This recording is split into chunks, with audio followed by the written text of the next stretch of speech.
Hello guys, this is AK, your friend. You're watching AK Rider 15. Welcome back to my channel.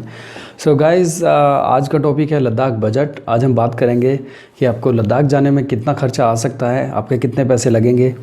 So guys, जब बात budget की आती है तो मैंने इसको 3 कैटेगरी में रखा हुआ है: petrol, stay and food.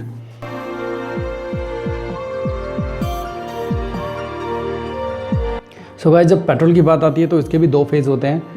Highway वाली राइड और माउंटेन वाली राइड। सो मैं बता दूं कि ओवरऑल डिस्टेंस आपको पड़ेगी लगभग 3000 किलोमीटर की, जिसमें से आपको 2000 किलोमीटर तो माउंटेन में ही चलाना होगा अगर आप जम्मू की साइड से जाते हैं। और अगर आप मनाली वाली साइड को फॉलो करते हैं, मनाली वाले रूट को फॉलो करते हैं, तो इसमें आपको लगभग 2500 किलोमीटर के आसपास आपको माउंटेन में ही रहना होगा। जैसे कि आप जानते ही हैं कि हाईवे पर आपकी जो बाइक होती है वो एक्चुअल एवरेज से ज़्यादा एवरेज देती है, बिकॉज ऑफ कंटिन्यू एक्सेलरेशन की वजह से, क्योंकि आपकी जो बाइक की एक्सेलरेशन होती है वो कंटिन्यू रहती है। फॉर एग्जांपल, अगर आपकी बाइक 100 सीसी की है और वो हाईवे पर आपको 70 या 80 का एवरेज देती है, तो वो आपको 85 का एवरेज देगी। 85 से भी ज़्यादा कभी दे सकती है, just because of continue acceleration. और फिर चाहे आपकी कोई सी भी बाइक हो, 100 सीसी हो, 150 सीसी या कोई भी 350 तक, आपकी जो बाइक है वो एक्चुअल एवरेज से बढ़कर ही देगी हाईवे पर। और अगर आप माउंटेन एरिया में जाते हैं तो आपकी बाइक का एवरेज कम हो जाएगा। फॉर एग्जांपल, बुलेट को ले लीजिए। अगर बुलेट हाईवे पर 40 का दे रही होगी, सो वो वहाँ पर 30 का ही एवरेज देगी, 30 और 25। इस लद्दाख जाने के लिए आप 2 रूट फॉलो कर सकते हैं। दोनों ही रूट में माउंटेन्स ही माउंटेन हैं, चाहे आप जम्मू से जाएँ या फिर आप वाया मनाली जाएँ। गाइज़, सो मैं आपको एक बात और बता दूं, आप अपनी इस डिस्टेंस को जहां पर भी आप रहते हैं वहां से आप इसको कैलकुलेट कर सकते हैं। क्योंकि अगर आप जम्मू की साइड से जाते हैं तो माउंटेन आपको जम्मू से ही मिल जाएंगे। पहाड़ी एरिया जो हिल एरिया है वो जम्मू से स्टार्ट हो जाता है। सो अगर आप मनाली वाला रूट फॉलो करते हैं तो जैसे ही आप दिल्ली से निकलेंगे तो 320 किलोमीटर बाद एक जगह आती है स्वारघाट, वहीं से माउंटेन स्टार्ट हो जाता है, पहाड़ी एरिया स्टार्ट हो जाता है। अगर आप जम्मू से जाते हैं और जम्मू से ही वापस आते हैं तो आपको 2000 किलोमीटर हिल एरिया मिलेगा। और अगर आप वाया मनाली जाते हैं तो इसमें आपको 2500 किलोमीटर, लगभग 2500 किलोमीटर, 2500 किलोमीटर की ये जो माउंटेन वाली राइड होगी। सो गाइज़, अगर आप 100 सीसी राइडर हैं सो आप टोटल बेनिफिट में आपका बहुत ही कम खर्चा आने वाला है, क्योंकि 100 सीसी की बाइक माउंटेन में भी और हाईवे पे भी अच्छा ही एवरेज देती है। फॉर एग्जांपल, मैंने जो बाइक चलाई थी, मैं 100 सीसी ही बाइक राइड करता हूँ। सो उस टाइम मेरा खर्चा आया था गाइस तेल में लगभग 3 से 3500 किलोमीटर का।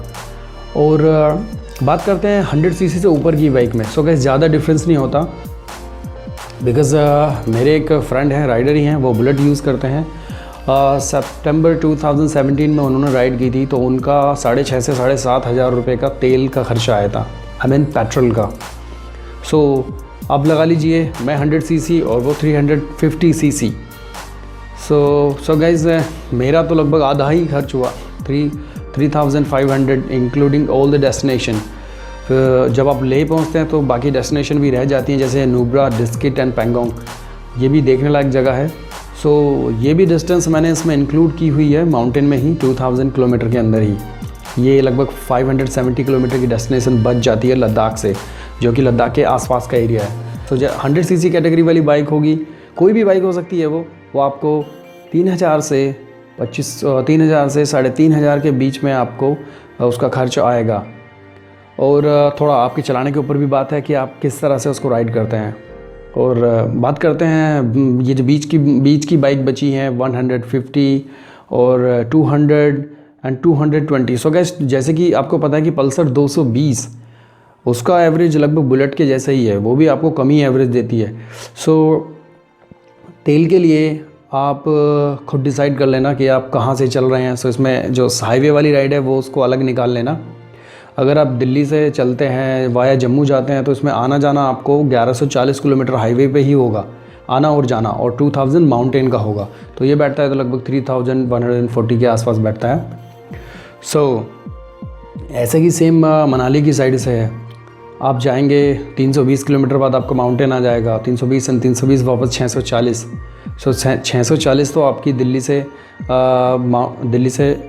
हाईवे की राइड होगी आने जाने वाली।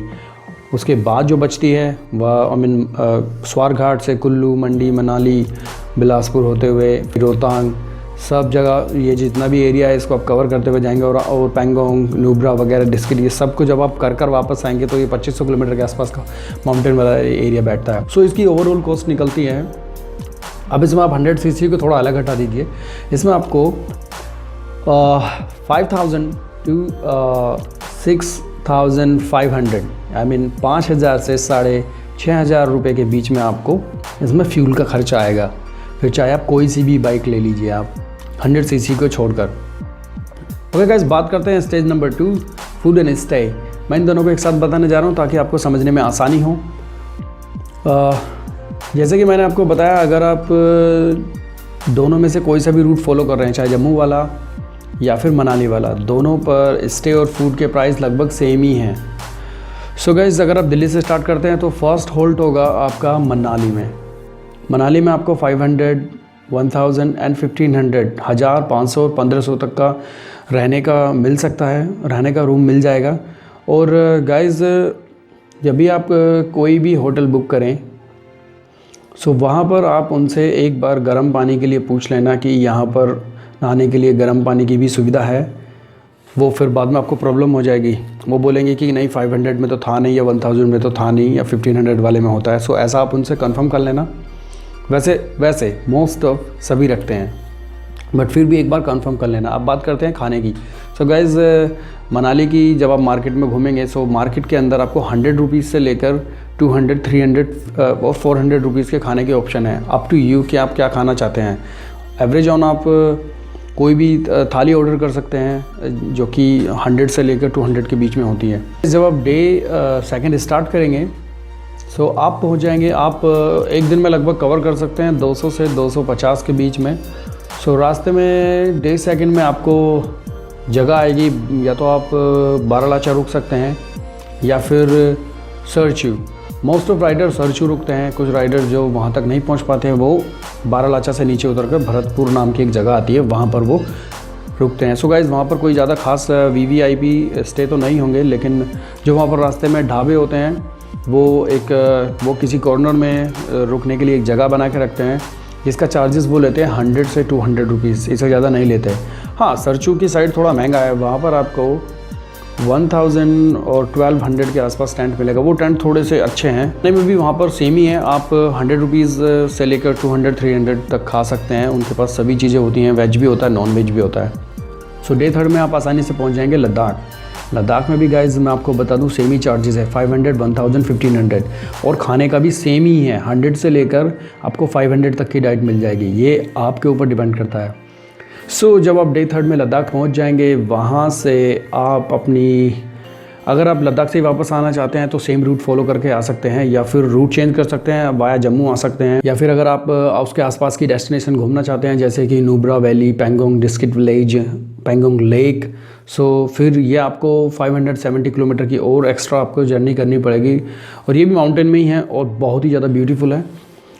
सो इसमें भी आपको ये एक दिन की जर्नी है। आप नुब्रा वैली आसानी से एक दिन में पहुंच जाएंगे, वहाँ पर भी आपको 500, 1000, 1500 के आसपास तक का रूम स्टे मिल जाएगा, और खाने पर भी सेम ही खर्चा होगा, 100 से लेकर 200, 300 और 350 तक, जैसा आप अपना डाइट फॉलो करते हैं। मॉर्निंग में आप परमिशन करा के डे फोर्थ में आप पहुंच जाएंगे नुब्रा में भी सेम ही प्राइसेस हैं। एंड देन डे 5 में आप वापस आएंगे पैंगोंग लेक घूमेंगे, सेम ही प्राइस है वहाँ खाने के और रहने के और सोने के।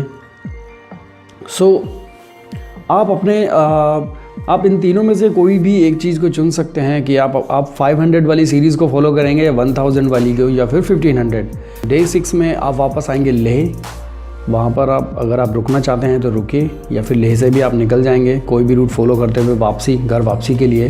राइड की ओवरऑल कॉस्ट आपको पड़ जाएगी, अगर आप 100 सीसी कैटेगरी के राइडर हैं तो 10,000 से लेकर 15,000 के बीच में पड़ जाएगी, और अगर आप 100 सीसी से ऊपर के राइडर हैं सो तेल के लगाकर और रहने के खाने के लगाकर सो ये आपको पड़ जाएगी 13,000 से 15-16,000 के बीच में आपको पड़ जाएगा, जब आप इसको पूरी राइड की कॉस्ट निकालेंगे।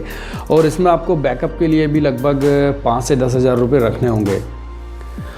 सो टोटल आपके पास मेरे हिसाब से होने चाहिए आपके पास 20 से 25,000 आपकी जेब के अंदर होने चाहिए। सो फिर आप आसानी से अपनी राइड को एंजॉय कर सकते हैं। मैंने इसको अपने हिसाब से बताया, आप अपने हिसाब से इसको कैलकुलेट कर सकते हैं। मैंने आपको आइडिया दे दिया है। स्टे के लिए मैंने आपको 3 आइडिया दिए हैं, 500, 1000 एंड 1500। सेम फूड के लिए भी है, 100 से लेकर 200, 300 इतना आप कंज्यूम करेंगे, इससे ज़्यादा नहीं कर पाएंगे। सेम वही है। सो फ्यूल के लिए भी मैंने आपको कैटेगरी दे दी है। हाईवे की राइड, माउंटेन की राइड में आपको मनाली वाले साइड से 2500 किलोमीटर आपको माउंटेन में ही चलाना होगा। जम्मू वाली साइड से आपको 2000 किलोमीटर चलाना होगा माउंटेन में। और हाईवे पे तो आप खुद ही कैलकुलेट कर सकते हैं, क्योंकि हाईवे पर आपकी बाइक एवरेज ज़्यादा देती है। और मनाली वाली साइड से आपको थोड़ा माउंटेन जल्दी आ जाते हैं, तो इसलिए 2500 किलोमीटर चलेगी आपकी माउंटेन में ही। तो कोई भी है, हाईवे पर आपकी बाइक एवरेज ज़्यादा देगी, माउंटेन में आपकी बाइक कम देगी। इस पर भी मैंने आपको बताया है कि 100 सीसी वाला तो बेस्ट ही है, उसका तो कम से कम खर्चा होगा। लेकिन जो इससे 100 से ऊपर वाले हैं 350 तक, उनको जो फ्यूल का खर्चा होगा वो लगभग 4,500 से 6,500 के बीच में होगा। फिर चाहे आपके पास 150 हो, 200 हो। बुलेट तक मैंने बता दिया 6,500।